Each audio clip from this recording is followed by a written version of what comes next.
I really enjoyed being your babysitter today, and because it was such an amazing day, I want to end it in the same way.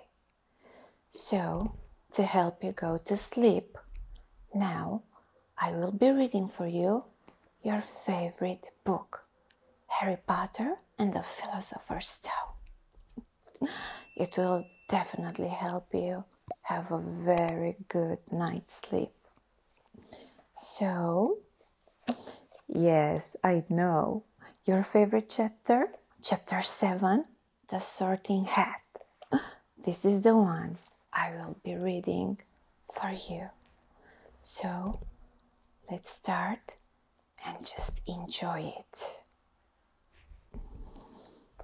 The door swung open at once. A tall, black-haired witch in emerald green robes stood there.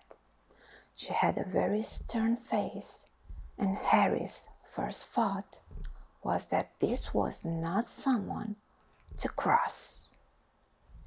"The first years, Professor McGonagall," said Hagrid. "Thank you, Hagrid. I will take them from here." She pulled the door wide. The entrance hall was so big you could have fit the whole of the Darley's house in it. The stone walls were lit with flaming torches like the ones at Gringotts. The ceiling was too high to make out, and the magnificent marble staircase facing them led to the upper floors. They followed Professor McGonagall across the flagged stone floor. Harry could hear the drone of hundreds of voices from a doorway to the right. The rest of the school must already be here, but Professor McGonagall showed the first years into a small empty chamber of the hall. They crowded in, standing rather closer together than they would usually have done, peering about nervously. "Welcome to Hogwarts," said Professor McGonagall. "The start of term banquet will begin shortly, but before you take your seats in the Great Hall, you'll be sorted into your houses. The sorting is a very important ceremony because, while you are here, your house will be something like your family within Hogwarts. You will have classes with the rest of your house, sleep in your house dormitory, and spend free time in your house common room. The 4 houses are called Gryffindor, Hufflepuff, Ravenclaw, and Slytherin. Each house has its own noble history, and each has produced outstanding witches and wizards. While you are at Hogwarts, your triumphs will earn your house points, while any rule breaking will lose house points. At the end of the year, the house with the most points is awarded the House Cup, a great honor. I hope each of you will be a credit to whichever house becomes yours. The sorting ceremony will take place in a few minutes in front of the rest of the school. I suggest you all smarten yourselves up as much as you can while you are waiting."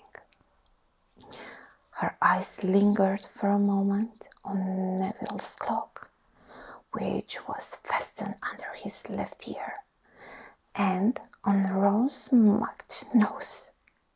Harry nervously tried to flatten his hair. "I shall return when you are ready," said Professor McGonagall. "Please wait quietly." She left the chamber. Harry swallowed. "How exactly do they sort us into houses?" he asked Ron. Some sort of test, I think. Fred said it hurts a lot, but I think he was joking. Harry's heart gave a horrible jolt. A test? In front of the whole school? But he didn't know any magic yet. What on earth would he have to do? He hadn't expected something like this the moment he arrived. He looked around anxiously and saw that everyone else looked terrified too.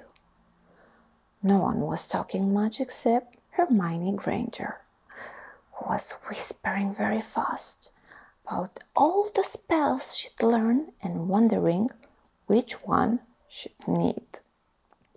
Harry tried hard not to listen to her. He'd never been more nervous, never. Not even when he'd had to take a school report home to the Dursleys saying that he'd somehow turned his teacher's wig blue. He kept his eye fixed on the door. Any second now, Professor McGonagall would come back and lead him to his doom. Then something happened which made him jump about a foot in the air. Several people behind him screamed. "What the?" he gasped. So did the people around him. About 20 ghosts had just streamed through the back wall. Pearly white and slightly transparent, they glided across the room, taking to each other and hardly glancing at the first years. They seemed to be arguing. What I looked like a fat little monk was saying, "Forgive and forget, I say. We ought to give him a second chance." My dear friar, haven't we given Peeves all the chances he deserves? He gives us all a bad name, and you know, he's not really even a ghost. I say, what are you all doing here? A ghost wearing a ruff and tights had suddenly noticed the first years. Nobody answered. "New students," said the fat friar, smiling around at them. "About to be sorted, I suppose." A few people nodded mutely. "Hope to see you in Hufflepuff," said the friar. "My old house, you know." "Move along now," said a sharp voice. "The sorting ceremony is about to start." Professor McGonagall had returned. One by one, the ghosts floated away through the opposite wall. "Now, form a line," Professor McGonagall told the first years, "and follow me."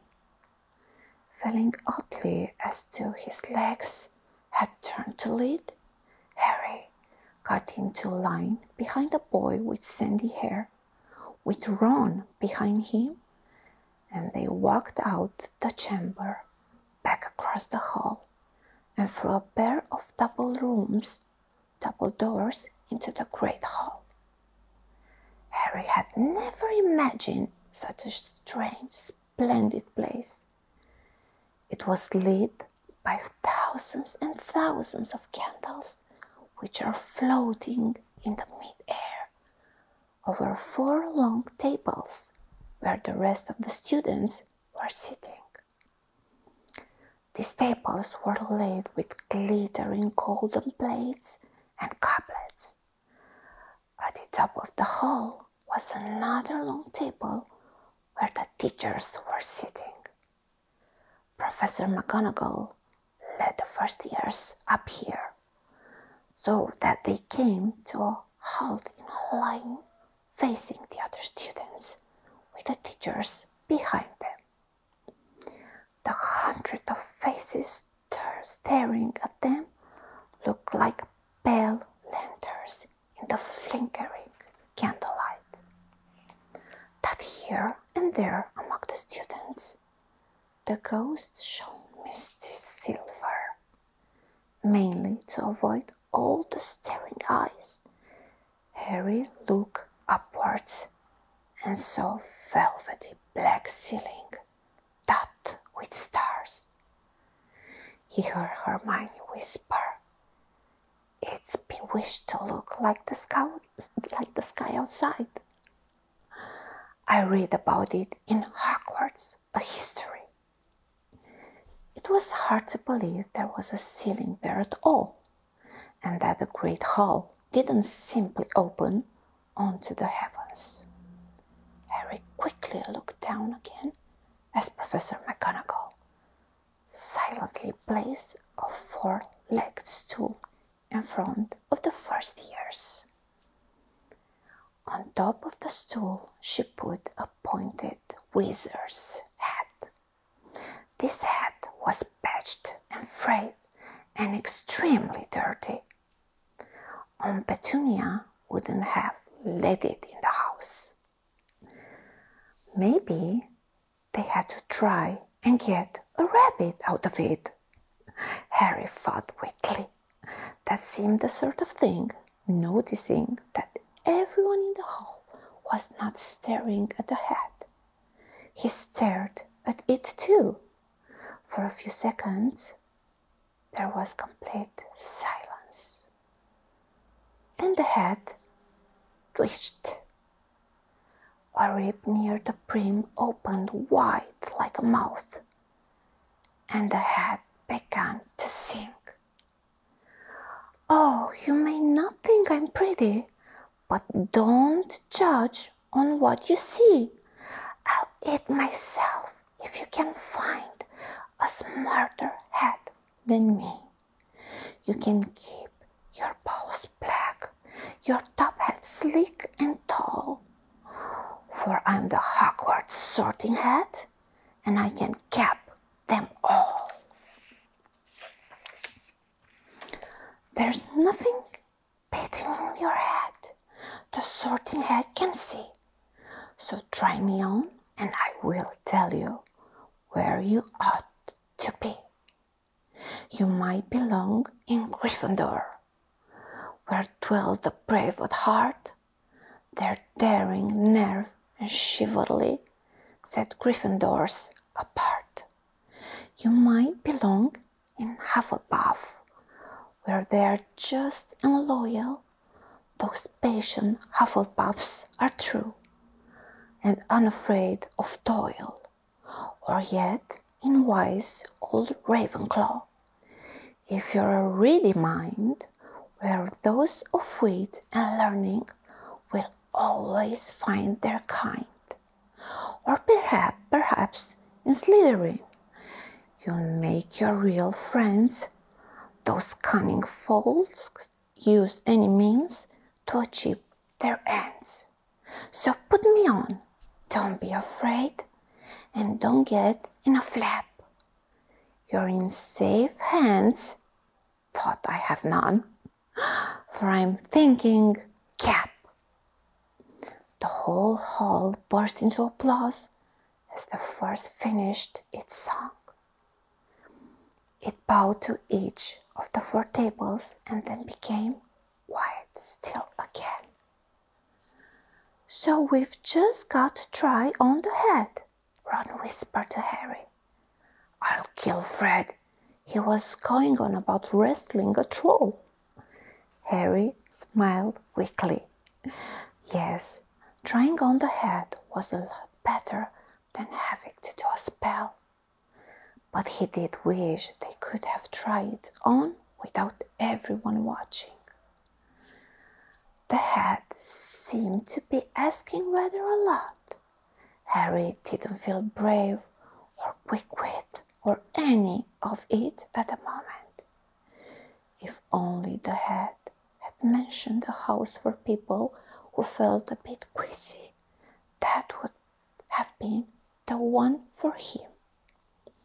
Professor McGonagall now stepped forward, holding a long roll or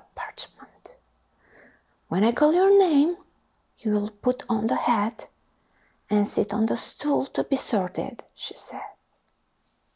Abbot, Hannah.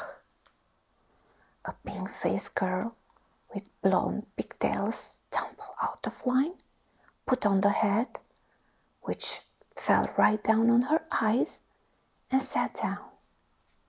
A moment's pause. Hufflepuff, shouted the hat.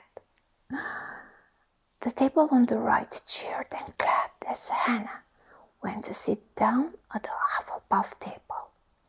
Harry saw the ghost of the fat friar waving merrily at her. Bones, Susan! Hufflepuff, shouted the hat again, and Susan scuttled off to sit next to Hannah. Put Terry, Ravenclaw! The table second from the left clapped this time.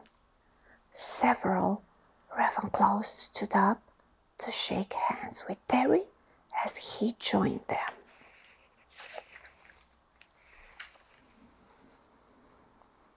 Brooklynhurst, Mandy, went to Ravenclaw too, but Brown, Lavender, became the first new Gryffindor at the table.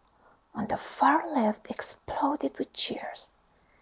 Harry could see Ron's twin brothers catcalling. Bluestrode Millicent then became a Slytherin. Perhaps it was Harry's imagination. After all, he'd heard about Slytherin, but he thought they looked an unpleasant lot. He was starting to feel definitely sick now. He remembered being picked for teams during sport lessons at his old school. He had always been last to be chosen, not because he was no good, but because no one wanted Dudley to think they liked him. Finch, Fletchley, Justin, Hufflepuff. Sometimes Harry noticed that had shouted out the house at once, but at others it took a little while to decide. Finnegan, Seamus. The sandy-haired boy next to Harry in the line sat on the stool for almost a whole minute before they had declared him a Gryffindor. Granger, Hermione. Hermione almost ran to the stool and jammed the hat eagerly on her head. Gryffindor, shouted the hat. Ron crowed it. A horrible thought struck Harry, as horrible thoughts always do when you're nervous. What if he wasn't chosen at all? What if he just sat there with a hat over his eyes for ages until Professor McGonagall jerked it off his head and said there had obviously been a mistake and he'd better get back on the train? When Neville Longbottom, the boy who kept losing his toad, was called, he fell over on his way to the stool. The hat took a long time to decide with Neville.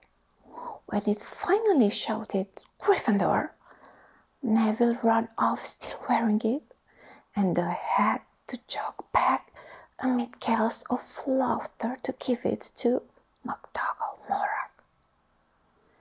Malfoy swaggered forward when his name was called and got his wish at once. The hat had barely touched his head when it screamed, Slytherin! Malfoy went to join his friends, Crape and Goyle, looking pleased with himself. There weren't many people left now. Moon, Nott, Parkinson, then a pair of twin girls, Patil and Patil, then Perks, Sally Ann, and then, at last, Potter, Harry. As Harry stepped forward, whispers suddenly broke out, little hideous fires all over the hall. Potter, did she say? The Harry Potter? The last thing Harry saw before the hat dropped over his eyes was the hall full of people craning to get a good look at him. Next second, he was looking at the black inside of the hat. He waited. Said a small voice in his ear. Difficult, very difficult. Plenty of courage, I see. Not a bad mind either. There's talent, oh my goodness, yes. And a nice thirst to prove yourself. Now that's interesting. So where shall I put you? Harry gripped the edges of the stool and thought, not Slytherin, not Slytherin. Not Slytherin, huh? Said a small voice. Are you sure? You could be great, you know. It's all here in your head.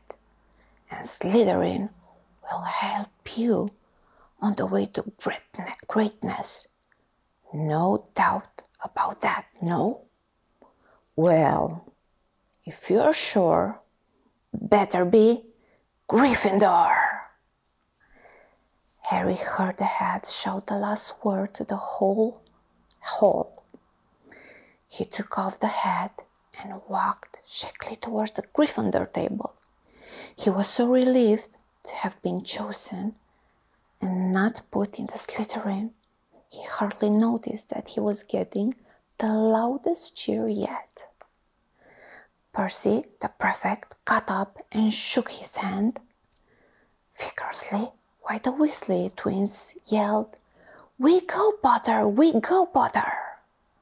Harry sat down opposite the ghost in the roof he'd seen earlier. The ghost pat his arm, giving Harry the sudden, horrible feeling he'd just plunked into a bucket of ice-cold water. He could see the high table properly now. At the end, nearest him, sat Hagrid, who caught his eye and gave him the thumbs up. Harry grinned back. And there, in the center of the high table, in a large gold chair, sat Albus Dumbledore. Harry recognized him at once from the card he'd got out of the chocolate frog on the train. Dumbledore's silver hair was the only thing in the whole hall that shone as brightly as the ghost. Harry spotted Professor Quirrell too, the nervous young man from the leaky cauldron. He was looking very peculiar in a large purple turban. And now there were only 3 people left to be sorted. Turpin Lisa became a Ravenclaw, and then it was Ron's turn. He was pale green by now. Harry crossed his fingers under the table, and a second later the hat had shouted, "Gryffindor!" Harry clapped loudly with the rest as Ron collapsed into the chair next to him. "Well done, Ron! Excellent!" said Percy Weasley pompously across Harry as Zabini Place was made a Slytherin. Professor McGonagall rolled up her scroll and took the sorting hat away. Harry looked down at his empty golden plate. He had only just realized how hungry he was. The pumpkin pasty seemed ages ago. Albus Dumbledore had got to his feet. He was beaming at the students, his arms opened wide, as if nothing could have pleased him more than to see them all there. "Welcome," he said. Welcome to a new year at Hogwarts. Before we begin our banquet, I would like to say a few words. And here they are. Nitwit, Blubber, Oddment, Twig. Thank you. He sat back down. Everybody clapped and cheered. Harry didn't know whether to laugh or not. Is he a bit mad? He asked Percy uncertainly. Mad, said Percy airily. He's a genius, best wizard in the world. But he's a bit mad, yes. Potatoes, Harry? Harry's mouth fell open. The dishes in front of him were now filled with food. He had never seen so many things he liked to eat on one table. Roast beef, roast chicken, pork chops and lamb chops, sausages, bacon and steak, boiled potatoes, roast potatoes, chips, Yorkshire pudding, peas, carrots, gravy, ketchup, and for some strange reason, mean humbugs. Oh, I see that you already fell asleep. Good. I will let you sleep now and have the most amazing dreams. We will continue with the following chapters next time. So have a good night and a wonderful sleep.